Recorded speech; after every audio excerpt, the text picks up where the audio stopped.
Hello student, আজকে আমরা নবম শ্রেণীর বৃত্তের ক্ষেত্রফলের 8 দাগের অঙ্ক থেকে করব। ওকে দেখো, একদম প্রথম অঙ্কটা যেটা করব 8 নম্বর দাগ বলছে, পাইওনিয়ার অ্যাথলেটিক ক্লাবের আয়তাকার মাঠের মাঝখানে একটি বৃত্তাকার জলাশয় আছে যার ব্যাসার্ধ 14 মিটার। তাহলে এইটা একটা আয়তাকার মাঠ, তার ভেতরে একটা বৃত্তাকার জলাশয় আছে, হলো, যার ব্যাসার্ধ দিয়েছে যে 14। আয়তকার মাঠের দৈর্ঘ্য এবং প্রস্থ, আয়তকার মাঠের দৈর্ঘ্য এটা 60 আর প্রস্থ 42 মিটার। জলাশয় বাদ দিয়ে আয়তকার মাঠের বাকি জায়গায়, মানে এই জায়গাটায় তো আর ঘাস লাগানো যাবে না, তার জন্য বলছে জলাশয়টা বাদ দিয়ে আয়তকার মাঠের বাকি জায়গায় ঘাস লাগাতে প্রতি বর্গমিটারে 75 টাকা হিসেবে কত টাকা করা যাবে। প্রতি বর্গমিটার মানে ক্ষেত্রফল সংক্রান্ত নিশ্চয়ই ব্যাপার, বুঝতে পারছো। তাহলে আমাকে কী করতে হবে, একদম প্রথম আয়তাকার মাঠটির ক্ষেত্রফল বার করব আর এই বৃত্তাকার জলাশয়টির ক্ষেত্রফল বার করব। তাহলে আয়তাকার মাঠের ক্ষেত্রফল থেকে বৃত্তাকার জলাশয়ের ক্ষেত্রফল বাদ দিলেই তাহলে বাকি জায়গাটা পাওয়া যাবে, তাই না? সেই জায়গাটার ক্ষেত্রফল পেয়ে যাব। তাহলে 1 বর্গমিটারে যদি 75 টাকা খরচ হয়, ওই বাকি বর্গমিটারে, কেন বাকি জায়গাটায় তো আমরা ঘাস লাগাবো, বাকি যত বর্গমিটার জায়গায় বেরোবে তত বর্গমিটারে নিশ্চয়ই বেশি হবে, মানে গুণ করে দিতে হবে, তাহলে কত টাকা খরচ হবে সেটা পাওয়া যাবে। দেখো আমি ছবি এঁকে নিয়েছি এই একটা। তাহলে ধরো যে কোনোটা করতে পারো, আমি যেটা এক্ষুনি বললাম যে আয়তকার মাঠের ক্ষেত্রফল থেকে এর ক্ষেত্রফল বাদ দেবো, মানে দুটোর ক্ষেত্রফল বার করবো, আয়তক্ষেত্রের ক্ষেত্রফল আর বৃত্তাকার জলাশয়ের ক্ষেত্রফলটা বার করবো। যাই হোক, এখানে আমি বৃত্তাকার জলাশয়ের ক্ষেত্রফল বার করেছি। দেখো, পাইয়ের মান 22/7 ইন্টু আর স্কোয়ার, মানে আর ইন্টু আর এর মান কত 14 ইন্টু 14, তাহলে 7 2 14। তাহলে এটা আমাদের দাঁড়ালো তাহলে হচ্ছে কত, তাহলে এটা 22 2 44 আর 44 4 616 বর্গমিটার হলো। এবারে আয়তকার মাঠটির ক্ষেত্রফল বার করব।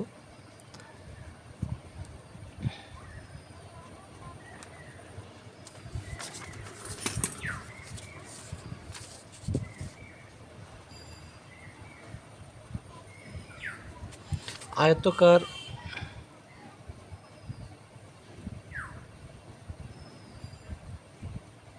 মাঠটির ক্ষেত্রফল তাহলে কত হবে না, দৈর্ঘ্য 60 আর প্রস্থ 42। আয়তক্ষেত্রের ক্ষেত্রফলের সূত্র কি, দৈর্ঘ্য গুণিতক প্রস্থ। তাহলে 60 গুণিতক 42, এটা 0 6 12 2 হাতে রইল 1 24 25, তাহলে এত বর্গ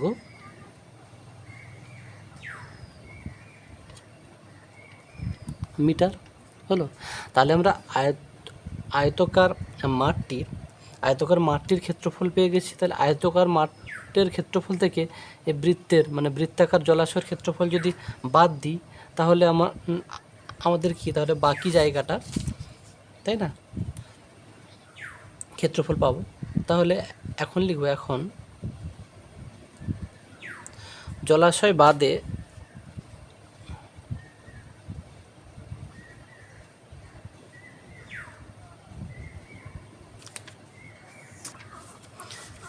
দেখো আমি লিখেছি জলাশয় বাদে আয়তকার মাঠের বাকি জায়গার ক্ষেত্রফল। তাহলে কি, আয়তকার মাঠটির ক্ষেত্রফল থেকে আর বৃত্তাকার জলাশয়ের ক্ষেত্রফল বাদ দিয়েছি, তাহলে 1904 বর্গমিটার। তাহলে বাকি জায়গার ক্ষেত্রফলটা হচ্ছে পাওয়া গেল।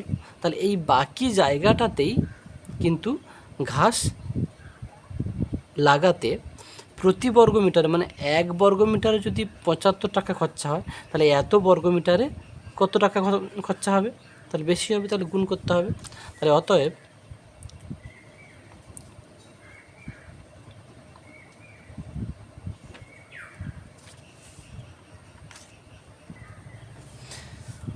ওকে, দেখো লিখে নিচ্ছি, জলাশয় বাদে বাকি জায়গায় ঘাস লাগাতে খরচ হবে তাহলে 1904 ইন্টু 75, এটা নিশ্চয়ই বুঝতে পেরেছ। আবার বলছি, প্রশ্নে বলেছে প্রতি বর্গমিটার মানে 1 বর্গমিটারে খরচ হয় 75 টাকা। তাহলে টোটাল যে বাকি জায়গাটা সেটা কত বর্গমিটার? 1904 বর্গমিটার। তাহলে 1 বর্গমিটারে যদি 75 টাকা খরচ হয় তাহলে 1904 বর্গমিটারে বেশি হবে, যার জন্য গুণ করে দিয়েছি। ওকে, তাহলে এখানেই আপাতত এই অঙ্কটা শেষ। আমরা পরের অঙ্কে যাচ্ছি। দেখো 9-এর দাগে। প্রত্যেকটা অঙ্ক তোমরা কিন্তু বারবার বুঝে বুঝে করবে, ওকে, যাতে যে কোনো অঙ্ক পরীক্ষায় এলে যেন তোমরা খুব সহজেই করতে পারো। দেখো 9-এর দাগের প্রশ্নটা আছে,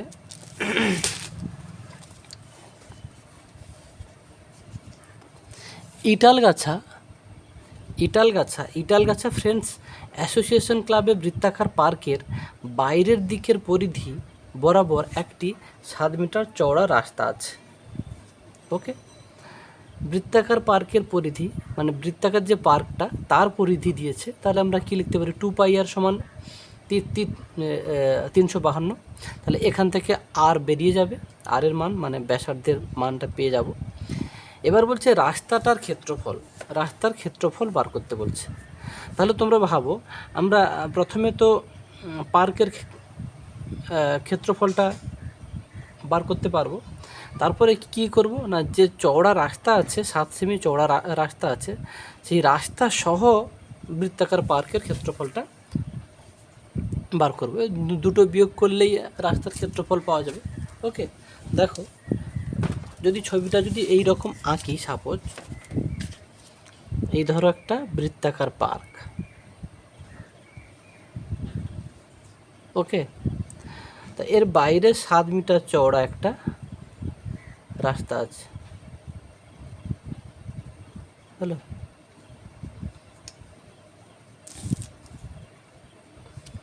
তাহলে একদম এই যে বৃত্তটার এর পরিধি কিন্তু দেওয়া আছে, হলো। এর পরিধি কত? তাহলে আমরা একদম প্রথমে ধরে নিতে পারি যে ধরি পার্কের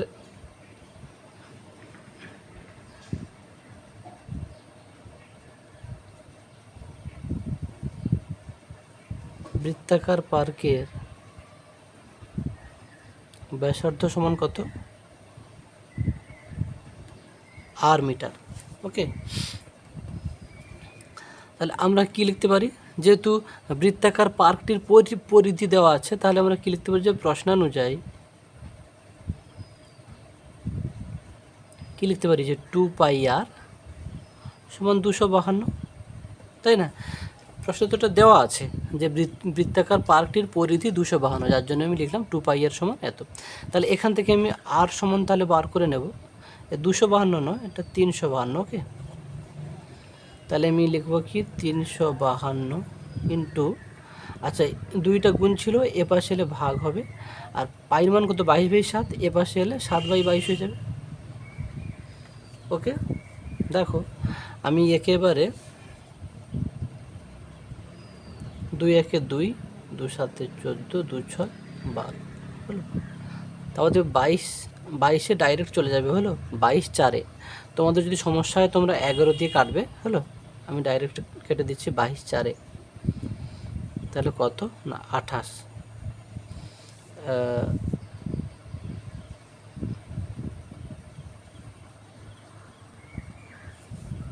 এটা 22-4-এ নয়, এটা 22-8-এ যাবে। ওকে, সরি, 22-8-এ 176 মানে 56,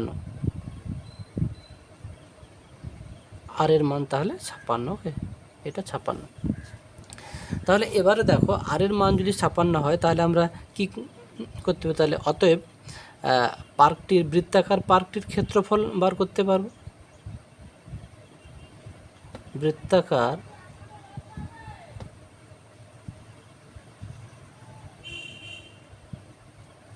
পার্কটির ক্ষেত্রফল আমরা কি লিখতে পারবো? πr square. আর স্কোয়ার মানে কি 56 ইন্টু 56, তাই তো, 7-8-এ 56। এটাকে গুণ করলে হবে, তোমরা গুণ করে নেবে। 9,856 বর্গ মিটার। ওকে, এবারে ভাবো আমরা কিন্তু এই যে বৃত্তাকার পার্কটির ক্ষেত্রফল পেয়ে গেলাম, তো আমাদের দরকার কি রাস্তাটা, তাই না? এই রাস্তাটার ক্ষেত্রফল দরকার। তাহলে আমি যদি এই বড় বৃত্তটার ক্ষেত্রফল থেকে ছোট বৃত্তটার ক্ষেত্রফল বাদ দিয়ে দিই, তাহলে এই রাস্তাটা পড়ে থাকবে। তাহলে বড় বৃত্তটার ক্ষেত্রফল বার করার জন্য তাহলে আর লাগবে। আরটা কত সেটাও কিন্তু প্রশ্নে বলে দিয়েছে যে এই বৃত্তাকার পার্কের বাইরের দিকের পরিধি বরাবর 7 মিটার চওড়া একটা রাস্তা আছে, হলো এটা কত, এটা 7 হলো, এটা কত 7। তাহলে রাস্তা সমেত বৃত্তাকার পার্কের ব্যাসার্ধ কত হবে? তাহলে এই যে বৃত্তাকার পার্কটা এর ব্যাসার্ধ হয়তো বেরিয়ে গেল 7, তাই না? তাহলে সরি, এর ব্যাসার্ধটা 56, তাহলে 56 সঙ্গে 7 যোগ হবে, তাই না? আমরা এই যে ব্যাসার্ধটা এইটা তো বার করলাম, এই তো এইটা কত হবে না 56, ক্লিয়ার? এইটা যদি 56 হয় আর বাইরে বলেছে 7 মিটার চওড়া একটা রাস্তা আছে, তাহলে টোটাল এখান থেকে এত দূর কত হবে? 56 প্লাস 7 63 মিটার। অতএব কি লিখতে পারি? রাস্তা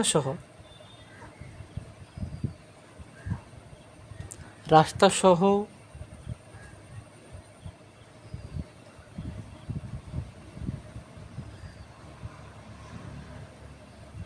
বৃত্তাকার পার্কের ব্যাসার্ধ কত? 56 প্লাস 7 সমান 63 মিটার।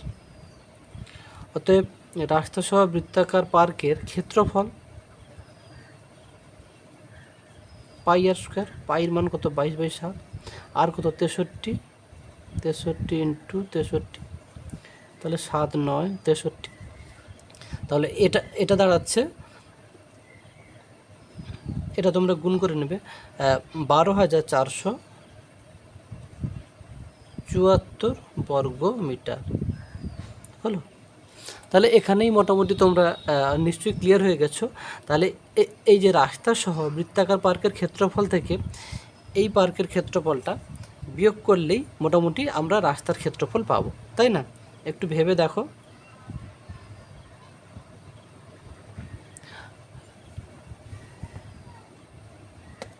রাস্তার ক্ষেত্রফল সমান কত হবে? রাস্তার ক্ষেত্রফল হবে 12,474 মাইনাস 9,856 মিটার। এটা বিয়োগ করলে হবে 2,618 বর্গ মিটার, ক্লিয়ার? তাহলে আমরা রাস্তার ক্ষেত্রফল পর্যন্ত পৌঁছে গেছি। এবারে বলছে প্রতি বর্গমিটারে 20 টাকা হিসেবে রাস্তাটি বাঁধাতে কত টাকা খরচ হবে? মানে 1 বর্গমিটারে 20 টাকা হচ্ছে খরচা হয়, তাহলে টোটাল এই বর্গমিটারে কত টাকা খরচা হবে? বেশি হবে, তাই না? তাহলে অতএব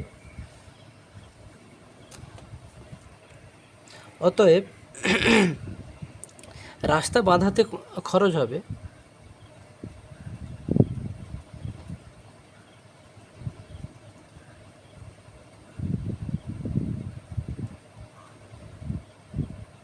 দেখো আবার বলেছি প্রতি বর্গমিটার, মানে 1 বর্গমিটারে বলেছে 20 টাকা খরচ হবে। তাহলে টোটাল রাস্তাটা কত বর্গমিটার? 2,618 বর্গমিটার। তাহলে 2,618 বর্গমিটারে নিশ্চয়ই অনেক বেশি টাকা খরচা হবে, মানে গুণ করতে হবে।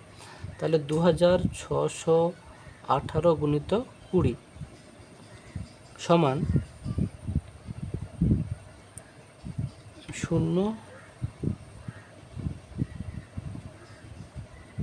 তাহলে 52,360 টাকা। ওকে, এই অঙ্কটাও কিন্তু যথেষ্ট সহজ, যাদের সমস্যা হবে 2-3 বার করে দেখবে। আমরা পরের অঙ্কে যাচ্ছি। দেখো তারপরে অঙ্ক 10-এর দাগে যাচ্ছি। আনোয়ারা বিবি তার অর্ধবৃত্তাকার জমির চারিদিকে প্রতি মিটারে 18 টাকা 50 পয়সা বা 18.50 টাকা হিসেবে বেড়া দিতে এত টাকা খরচ করেছেন। তিনি যদি তার ওই অর্ধবৃত্তাকার জমি প্রতি বর্গ মিটারে, মানে এখানে কি বুঝতে পারছো নিশ্চয়ই, ক্ষেত্রফল বার করতে হবে পরে, প্রতি বর্গমিটারে 32 টাকা হিসেবে চাষ করেন, তাহলে তার মানে 1 বর্গমিটারে যদি 32 টাকা খরচ হয়, তাহলে যে ক্ষেত্রফলটা বেরোবে, মানে আয়তকার জমির যে ক্ষেত্রফলটা বেরোবে তত বর্গমিটারে কত বেশি হবে সেই গুণ করতে হবে শেষে। কিন্তু ওই অর্ধবৃত্তাকার জমির ক্ষেত্রফল বার করার জন্য আমাদের একদম প্রথমে কিন্তু আর এর মানটা দরকার। আর এর মান মানে ব্যাসার্ধটা আমরা কিভাবে পাবো না, এখানে দেখো বলেছে অর্ধবৃত্তাকার জমির 4 ধারে 1 মিটারে এত টাকা হিসেবে বেড়া দেবে, হলো। তাহলে টোটাল ওই জমির চারিদিকে, মানে ওই জমিটার চারিদিকে বেড়ার দৈর্ঘ্যটা কত হবে? 2 পাই আর। চারিদিকে বেড়া দেবে মানে কি, এই বৃত্তাকার ধার বরাবর, তো তাহলে সেটা পরিধি হবে। তো চারিদিকে বেড়ার দৈর্ঘ্যটা কিন্তু 2 পাই আর মিটার। তাহলে এক মিটারে যদি এত টাকা খরচ হয়, তাহলে 2 পাই আর মিটারে কত টাকা খরচ হবে, তাই না? এবারে 2 পাইআরটা কিন্তু, সরি একটু ভুল, 2 পাইআর মানে এটা কিন্তু বৃত্তের পরিধি, এটা কিন্তু বলছে অর্ধবৃত্তাকার। অর্ধবৃত্তের পরিধি কত হবে না, অর্ধবৃত্তের পরিধি হবে কিন্তু পাই আর প্লাস 2 আর, হলো, পাই আর প্লাস 2 আর। তাহলে এটাই হচ্ছে ওই জমির চারিদিকে বেড়ার দৈর্ঘ্য। ওকে, দেখো আমি করছি, দেখো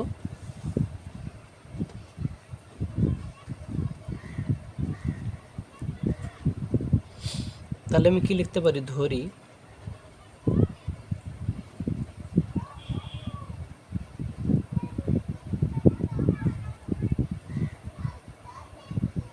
অর্ধবৃত্তাকার জমির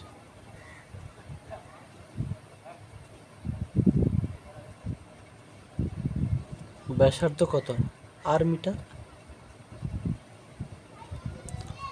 ওকে, অর্ধবৃত্তাকার জমির ব্যাসার্ধ আর মিটার। আচ্ছা, অর্ধবৃত্তাকার জমিটা কেমন ছবি হবে, আমি যদি একটা ছোট্ট করে একটা ছবি এঁকে দিই, এই রকম হবে, তাই না? তাহলে দেখো এই জমিটার, অতএব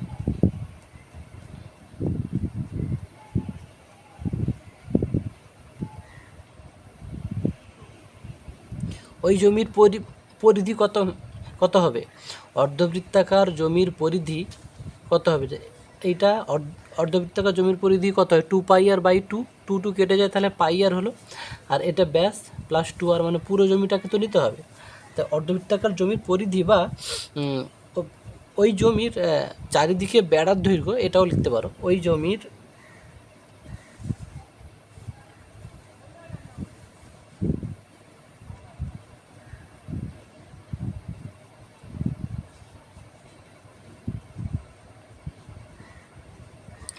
চারিদিকে বেড়ার দৈর্ঘ্য তাহলে কত হবে, এটা তাহলে কি পাই আর প্লাস এইটা 2 আর, তাই তো, এত মিটার। তাহলে 1 বর্গমিটারে যদি 18.50 টাকা খরচ হয়, তাহলে এত বর্গমিটারে তাহলে কত খরচ হবে, বেশি হবে, তাই না? তাহলে লিখতে পারি কি, যে টোটাল খরচটা, আচ্ছা, প্রতি বর্গমিটারে প্রতি মিটার 18.50 টাকা,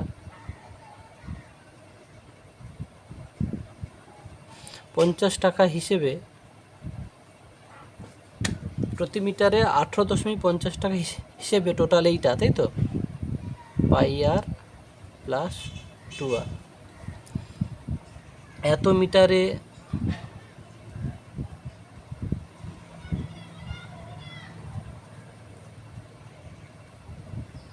বেড়া দিতে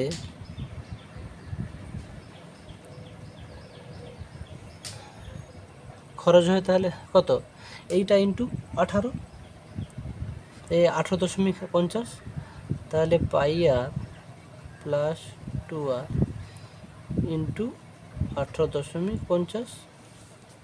ওকে, আবার বইতে বলেছে প্রতি মিটারে 18.50 টাকা হিসেবে 2664 টাকা খরচ হয়। তাহলে ওইটা যা আর এইটা তা, তাহলে লিখতে পারি কি, অতএব দেবে না, শুধু লেখো যে প্রশ্নানুযায়ী। তাহলে কি লিখতে পারি না, পাই আর প্লাস 2r ইন্টু কত 18.50 সমান 2664। এই বিষয়টা নিশ্চয়ই তোমরা ক্লিয়ার হয়েছে যে প্রতি মিটারে 18.50 টাকা হিসেবে এত মিটারে বেড়া দিতে খরচ হবে নিশ্চয়ই। কি 1 মিটারে যদি এত হয় তাহলে এত মিটারে এইটা কত জানি না তো, কিন্তু অনেক বেশি ভাবতেই পারি। এত মিটারে বেড়া দিতে বেশি হবে, যার জন্য গুণ করেছি। তো এইটার মান কিন্তু বইতে কিন্তু বলে দিয়েছে, যার জন্য এইটা সমান এইটা লিখেছি। হলো, এবারে এইটাকে ক্যালকুলেশন করব কীরকম, দেখো পাই আর প্লাস 2r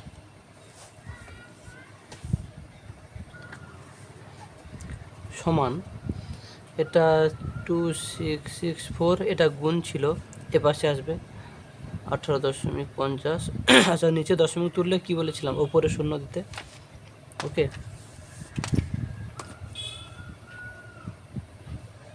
এখানে দেখো আর কমন নেওয়া যাবে, তো আর কমন নেওয়া যাবে, তাহলে কি কি থাকবে ভেতরে, পাই প্লাস 2। আচ্ছা, পাইয়ের মান তো 22/7 বসিয়ে দাও, এখানে 0 0 কাটলো, আর এটা হচ্ছে 2664/185।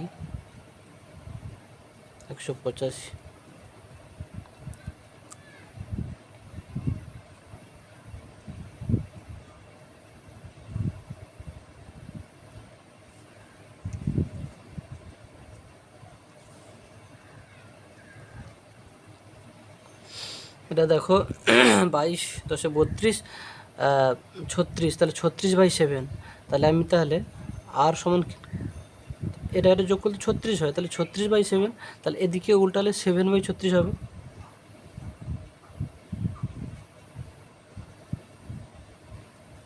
তাহলে কী লিখবো, 7/36।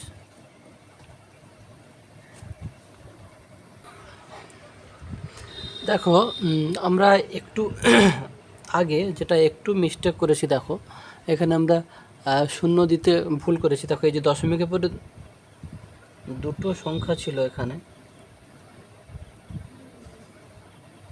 তাহলে দশমিক তোলার জন্য কিন্তু দুটো শূন্য দিতে হতো, তাই না? তাহলে একটা শূন্য কালো, তাহলে আরও একটা শূন্য এখানে থেকে গেছে, তাই না? ওকে, এবারে দেখো, আশা করি তোমরা কাটাকাটি করলে হয়ে যাবে।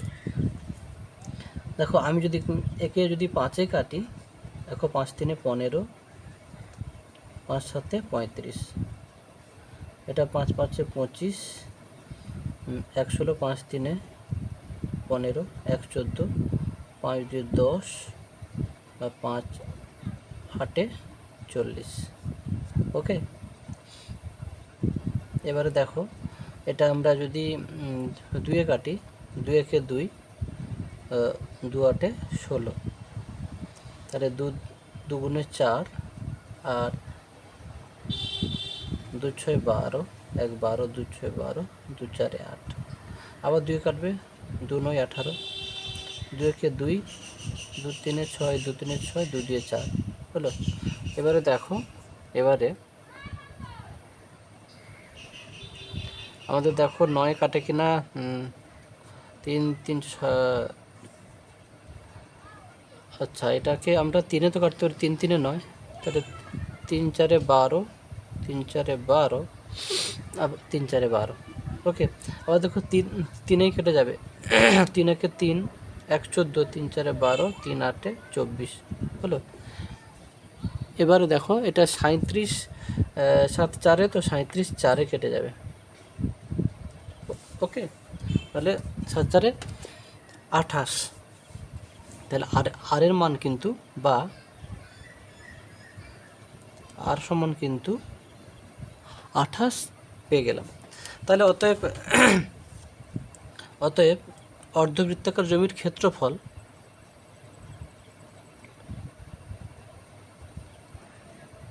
এমনি লিখতে পারো যে জমিটির ক্ষেত্রফল, কেননা এটাই তো অর্ধবৃত্তাকার, তো বলেই দিয়েছে।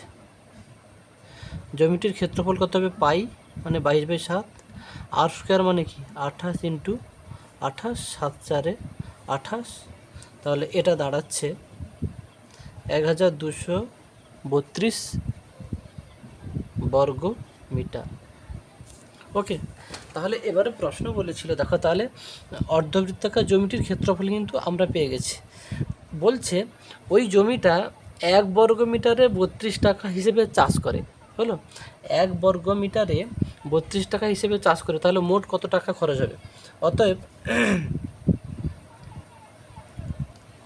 অতএব চাষ করতে খরচ হবে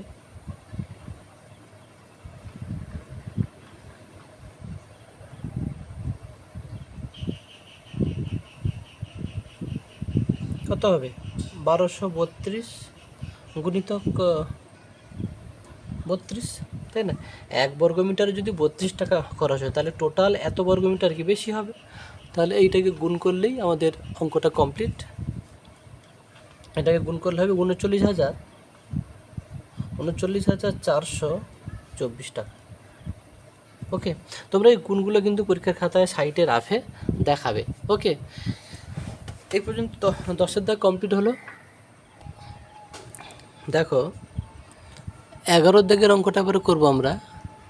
11 দাগে দেখো বলছে, আজ আমার বন্ধু রজত একই বেগে দৌড়ে স্কুলের বৃত্তাকার মাঠটি যে সময় একবার প্রদক্ষিণ করলো। দেখো একবার প্রদক্ষিণ করলো মানে কি 2πr, তাই তো? একবার প্রদক্ষিণ করতে তাহলে যে পদ অতিক্রম করতে হয় সেটা কত হবে? 2πr।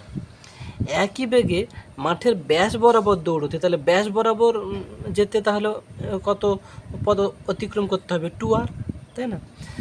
দৌড়তে কত? 30 সেকেন্ড কম লাগে, তার মানে সেইটা মাইনাস এইটা সমান এইটা করব, তাই না? কিন্তু তোমাদেরকে লক্ষ্য রাখতে হবে, এখানে প্রশ্নে দিয়েছে গতিবেগটা দিয়ে দিয়েছে, তাই না? গতিবেগটা দিয়ে দিয়েছে, তাহলে আমাদের কত সময় হলো? এত সময় কম লাগে, তাহলে আমরা যদি সময়টা বার করি, আমরা এমনি সূত্র কী শিখেছিলাম যে S = VT, তাই না? S = VT মানে কি? তাহলে T সমান তাহলে কী দাঁড়াবে? T সমান তাহলে S/V। এসটা কি? অতিক্রান্ত দূরত্ব বাই গতিবেগ, এইটা গতিবেগ। তাহলে দেখো প্রথমে অতিক্রান্ত দূরত্ব কত? 2πr, তাহলে 2πr/9 মাইনাস, তারপরে এই যে ব্যাস বরাবর কত? 2r, তাহলে ব্যাস বরাবর অতিক্রান্ত দূরত্ব কত? 2r, তাহলে 2r/9 সমান 30। ক্লিয়ার হয়ে গেছে নিশ্চয়ই, আশা করি। আমরা S = VT যে সূত্রটা শিখেছিলাম, কি এসটা কি? অতিক্রান্ত দূরত্ব, তাই না? আর ভিটা গতিবেগ আর টিটা সময়। তাহলে এখানে যদি সময়টা বলেছে, তাহলে সময় সমান আমরা বার করে নিতে পারি। তাহলে সময় টি সমান কি? S/V। এসটা কি? অতিক্রান্ত দূরত্ব বাই ভি, তাহলে ভিটা হচ্ছে গতিবেগ। তাহলে বৃত্তাকার মাঠটি একবার প্রদক্ষিণ করলে কত অতিক্রান্ত দূরত্বটা কত হয়? 2πr, তাহলে 2πr/9 গতিবেগ মাইনাস ব্যাস বরাবর কত? 2r, ব্যাস বরাবর অতিক্রান্ত দূরত্ব কত? 2r, তা 2r/9 সমান 30। দেখো আমি মোটামুটি লিখে নিয়েছি। দেখো যে ধরি মাঠের ব্যাসার্ধের দৈর্ঘ্য r মিটার। আচ্ছা, অতএব মাঠটি একবার প্রদক্ষিণ করলে অতিক্রান্ত পথ হয় কত? 2πr মিটার, এবং ব্যাস বরাবর দৌড়তে অতিক্রম করতে হয় কত? 2r metre. যখন পরীক্ষায় টাইম থাকবে না, শুধু এই প্রথম লাইনটা লিখে শর্তটা লিখে দেবে। তাহলে আমরা কি লিখতে পারি যে প্রশ্নানুযায়ী দেখো আমরা এই যে S = ধরো VT করি নাকি, এসটা কি? অতিক্রান্ত দূরত্ব, ভিটা কি? গতিবেগ, টিটা সময়। তাহলে টি চেয়েছে এখানে, মানে টিটা তো দেওয়া আছে, টি সমান কী হবে? S/V। এসটা কি? অতিক্রান্ত দূরত্ব, তো তাহলে প্রথমে অতিক্রান্ত দূরত্ব কত? 2πr, 2πr বাই কত? ভিটা কত? বেগ, গতিবেগটা দেওয়া আছে 9 মাইনাস তারপরে কত ব্যাস বরাবর 2r বাই কত 9 সমান 30 হলো। যেটা আমি এক্ষুনি বলেছিলাম, যখন সময় থাকবে না এই প্রথম লাইনটা লিখে শর্তানুযায়ী দিয়ে করে চলে আসবে। কিন্তু বারবার বলছি প্র্যাকটিস এভাবে সব কিছু লিখেই করবে, নাহলে ডেপথটা ক্লিয়ার হবে না। ওকে, নাহলে ডেপথটা ক্লিয়ার হবে না। এবারে প্রত্যেক স্যার ম্যাডাম যে যার নিজের মতো করে খাতা কাটে, সে নম্বর কাটতেও পারে। ওকে, তার জন্য সব কিছু লেখার চেষ্টা করবে। চলো তাহলে আমরা এবারে কি করতে পারি, এখানে তাহলে 9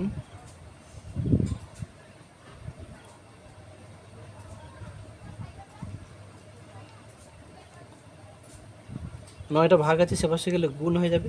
আচ্ছা, এর দুজনের মধ্যে আমি হচ্ছে 2r হচ্ছে কমন নিতে পারি, তাই না?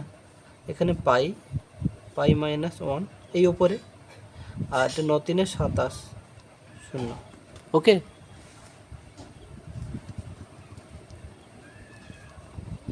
দেখো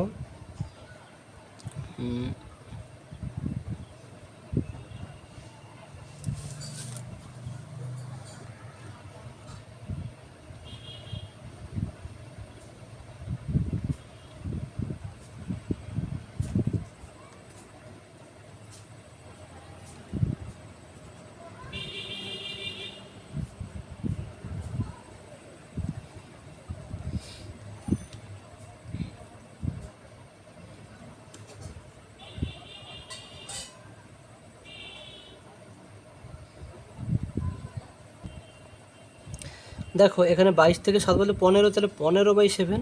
তাহলে এটা এপাশে উল্টে গেলে কী হবে, 270 × 7/15। ওকে, আচ্ছা, আর এখানে দেখো আমার 5 3 15, 5 5 25, 5 4 20, 3 কাটবে। দেখো 3 1 3, 3 8 24 হলো। আচ্ছা, এবারে আমাদের আরটা লাগবে। তাহলে আর সমান 2টা গুণ ছিল, এদিকে ভাগ হবে। তাহলে 18 × 7/2, 2 9 18 হলো। 9 7 63, তাহলে আর এর মান 63। আচ্ছা, প্রশ্নে কে চেয়েছে না স্কুলের মাঠের ক্ষেত্রফল। তাহলে অতএব মাঠটির ক্ষেত্রফল তাহলে কি লিখতে পারি, অতএব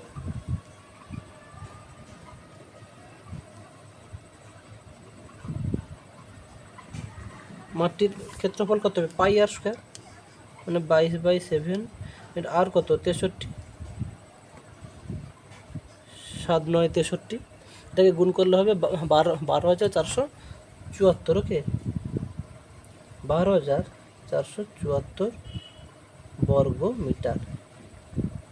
ওকে, অঙ্কটা খুবই সহজ। এই সূত্রটা তোমরা কিন্তু একদম, এটা ফিজিক্সে ওই একই সূত্র লাগে, হলো। সময় দূরত্ব যত অঙ্কগুলো আছে, এই সূত্রটা মোটামুটি মাথায় রাখলে তোমাদের আশা করি সমস্ত অঙ্ক বুঝতে অনেক সুবিধা হবে, হলো। আজকে আপাতত এই পর্যন্ত। পরের ভিডিওতে আমরা বাকি অঙ্কগুলো 12 দাগ থেকে আনবো। ওকে।